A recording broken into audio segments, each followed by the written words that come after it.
Dans son livre Apaiser l'esprit face à la violence, la réponse du zen au terrorisme, Thich Nhat Hanh débute son propos par l'évocation de son arrivée le 1er janvier 2004 à l'aéroport de Los Angeles, accompagné de 120 étudiants de sa communauté monastique. Choqué par les mesures de sécurité prises à son encontre, le maître zen vietnamien déclare « Quand une nation en arrive à ce niveau de peur, il est clair qu'elle prend la mauvaise direction. » Les attentats du 11 septembre 2001 sont encore dans toutes les têtes. Rien ne sera plus comme avant. Le gouvernement américain est en guerre contre le terrorisme et essaye tant bien que mal d'assurer la sécurité de sa population. Mais comment éradiquer le terrorisme ? Pour Thich Nhat Hanh, ce dernier est un virus niché dans le cœur de l'homme et la seule solution pour s'en débarrasser est de faire preuve de compréhension pour mieux nourrir la graine de compassion que nous avons tous en nous, et cela en se tournant vers notre cœur. Ainsi, nous apaisons notre esprit en identifiant les racines du terrorisme que sont l'incompréhension, la peur, la colère et la haine. S'opère alors une transmutation nécessaire de ces racines en amour afin d'éviter l'escalade de la violence. En méditant sur le terrorisme, il découvre que la bonne volonté et la foi religieuse peuvent en être à l'origine et que les terroristes sont prêts à mourir car ils pensent défendre une cause juste. Tout comme nous le pensons nous. Il pointe du doigt un clivage bien-mal où l'un défend le bien et l'autre le mal, suivant le point de vue d'où on se trouve. Pour lui, il ne fait aucun doute que chacun, quel que soit son camp, souffre. En annexe de son livre, Thich Nhat Hanh répond à BeliefNet qui lui demande ce qu'il ferait s'il avait l'occasion de parler à Oussama Ben Laden. Nous verrons cela par la suite. Pour l'instant, le maître zen pointe du doigt les bombardements américains qui ont détruit la ville de Bentray, une ville de 30 000 habitants, juste pour anéantir quelques rebelles pendant la guerre du Vietnam. Il nous confie avoir été en colère suite à cela et nous explique comment il a alors géré ses émotions pour ne pas ajouter du mal au mal. Savoir que même un moine bouddhiste peut éprouver de la colère le rapproche de nous. Ce n'est pas comme si sa méthode était réservée à une élite spirituelle, ce qui quelque part est encourageant. Donc lorsque Thich Nhat Hanh éprouve de la colère, il l'identifie de suite et ne la nourrit pas, afin d'éviter d'empirer les choses en la faisant grandir. Il dit qu'il s'est assis et a posé toute son attention sur sa respiration, qu'il a pris conscience de la colère qui l'habitait et qu'il l'a accueillie. C'est au cœur de sa souffrance qu'il a alors vu la compassion s'éveiller en lui. Il a compris ainsi la nature de la violence au Vietnam. Il a découvert qu'il y avait beaucoup de souffrances de part et d'autre et que les ennemis n'étaient pas les soldats américains, mais la politique américaine dépourvue de sagesse, car fondée sur l'incompréhension et la peur. Conscient que le véritable ennemi était l'ignorance, la discrimination, la peur, le désir et la violence en lieu et place d'autres êtres humains, il est allé le cœur plein d'amour aux États-Unis pour supplier le gouvernement américain de considérer les choses en profondeur afin de réviser sa politique au Vietnam. Il a rencontré le secrétaire de la Défense, Robert McNamara, qui a pris la peine de l'écouter, mais en vain. 3 mois plus tard, ce dernier démissionnait vu l'intensification des combats sur le terrain. Malgré ce revers, Thich Nhat Hanh poursuit inlassablement son enseignement et parle de sa pratique bouddhiste, de la pleine conscience. Il nous invite à marcher en ayant conscience de notre respiration, d'accueillir et de transformer notre colère. Il propose à chacun d'entre nous de pratiquer la pleine conscience quoi que nous fassions.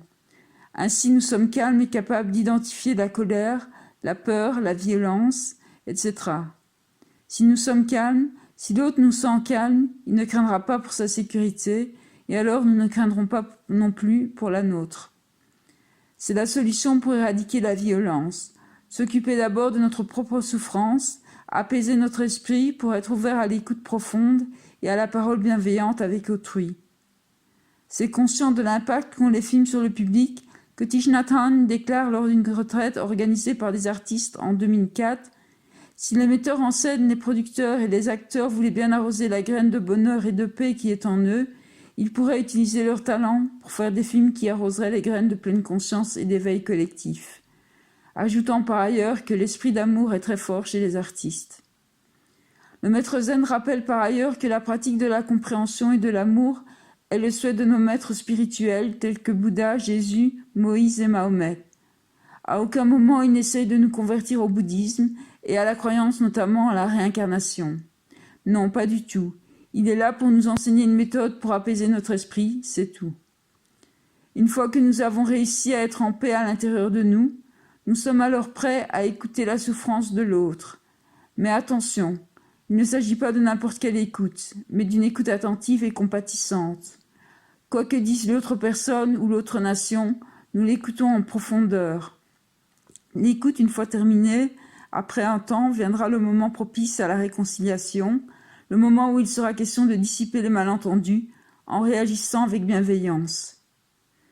Pour arriver à une paix mondiale, Thich Nhat Hanh propose aux citoyens de tous les pays d'élire un conseil de sages dont l'objectif serait d'écouter la souffrance de tout un chacun afin d'éviter que de nouveaux conflits émergent.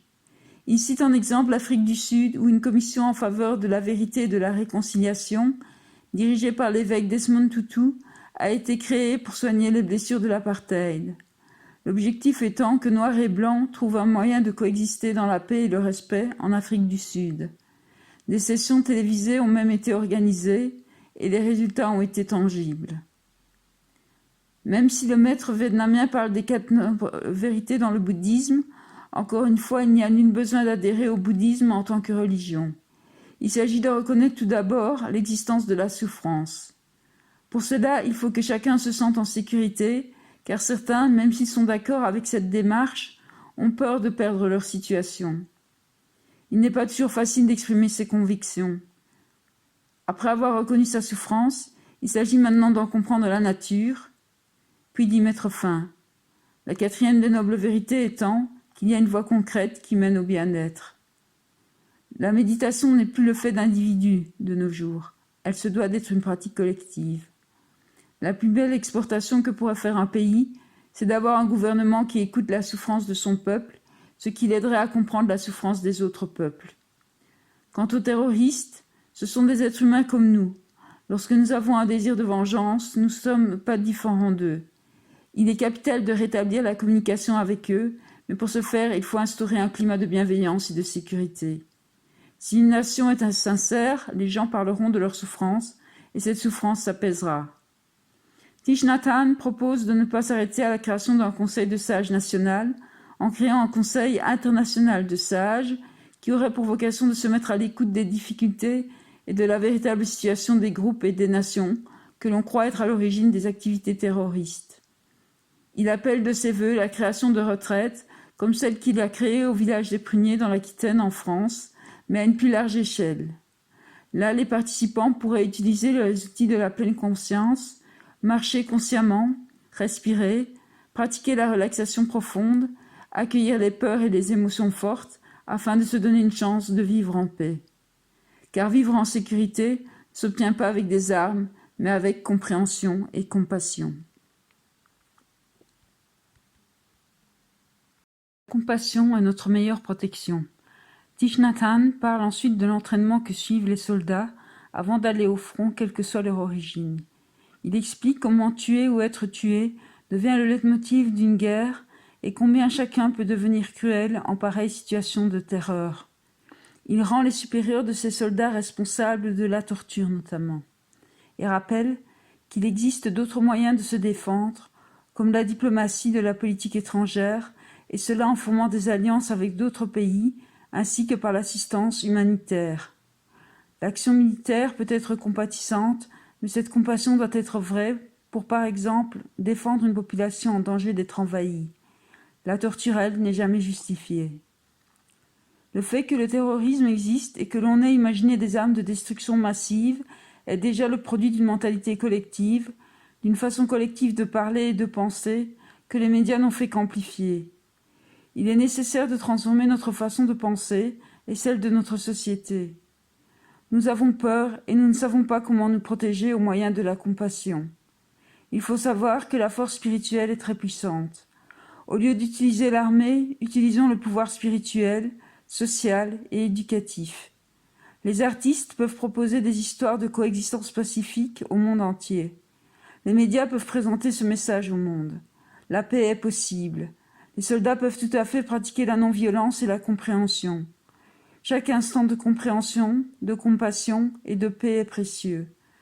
Toutes nos actions seront le résultat de ce que nous sommes, car la paix, la stabilité et la liberté cherchent toujours un moyen de s'exprimer dans l'action. Telle est la dimension spirituelle de notre réalité, alors cessons de penser uniquement en termes de force militaire.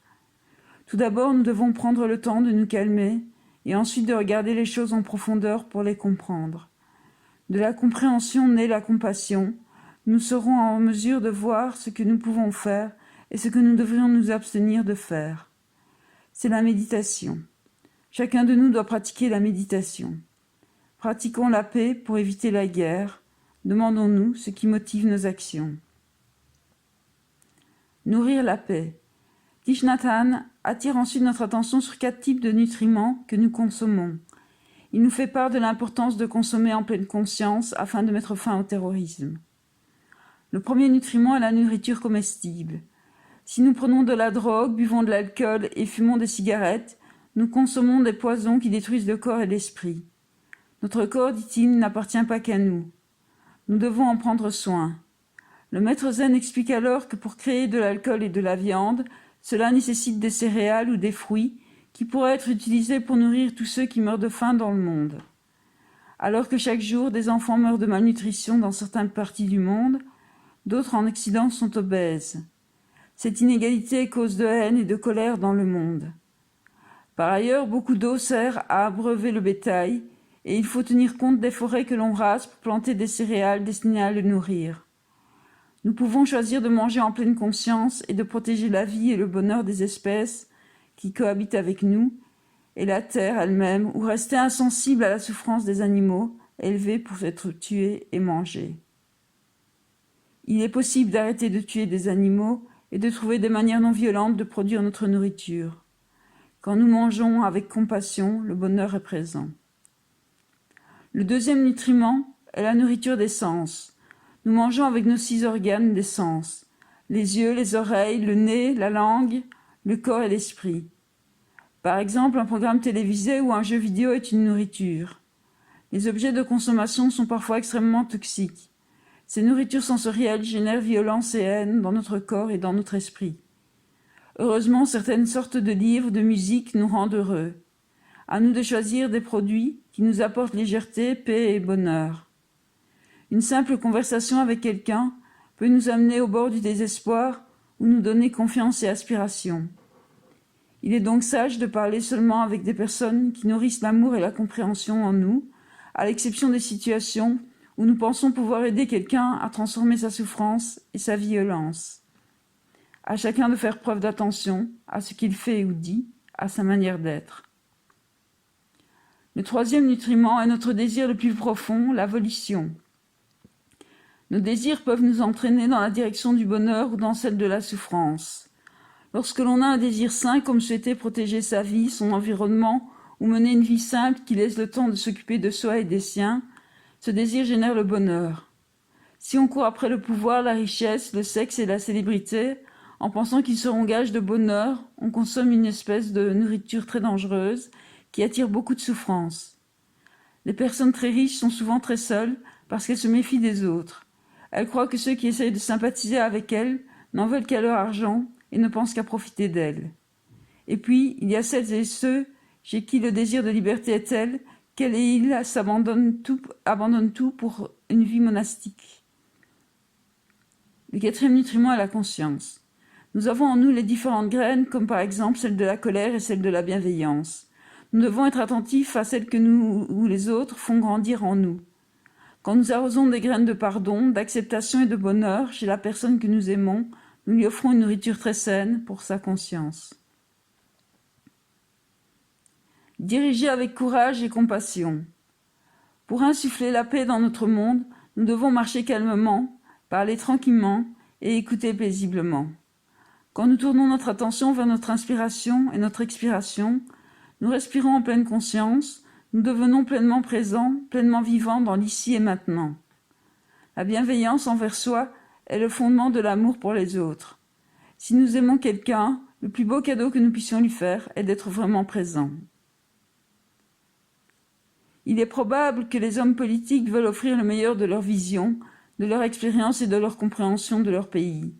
Mais du fait qu'ils appartiennent à un certain parti, ils se sentent obligés de voter selon les intérêts du parti et non selon leur propre ressenti intérieur.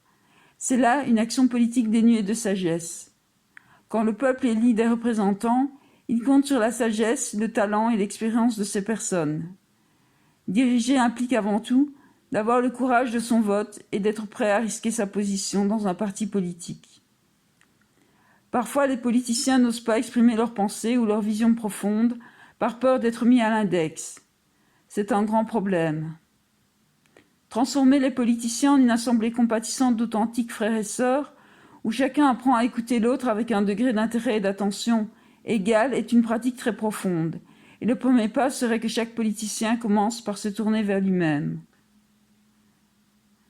Thich Nhat Hanh leur recommande de se tourner vers leur famille, vers leurs conjoints, pour par la suite inviter leurs employés qui travaillent dans leur bureau à se tourner vers eux-mêmes et à leur tour et continuer le processus que nous connaissons bien maintenant, de manière à donner envie à chacun de ne plus travailler uniquement pour l'argent, mais pour un idéal commun.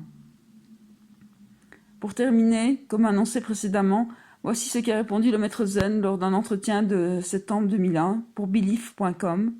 Il lui était donc demandé ce qu'il dirait à Osama Ben Laden s'il avait l'occasion de le rencontrer. Fidèle à sa pratique, Thich Nhat Hanh a répondu que la première chose qu'il ferait, c'est l'écouter afin de comprendre pourquoi celui-ci a agi de façon si cruelle. Ensuite, de faire une pause afin que ce qui a été dit ait le temps de pénétrer dans sa conscience et de répondre après en étant calme et lucide. Le leitmotiv sera toujours de prendre le temps, de suivre le processus d'apaisement de notre colère, en posant un regard profond sur la situation et en écoutant avec un immense désir de comprendre les racines de la souffrance qui sont à l'origine des actes de violence. Alors seulement notre vision sera assez profonde pour répondre d'une manière qui rende possible la guérison des plaies et la réconciliation pour toutes les personnes concernées.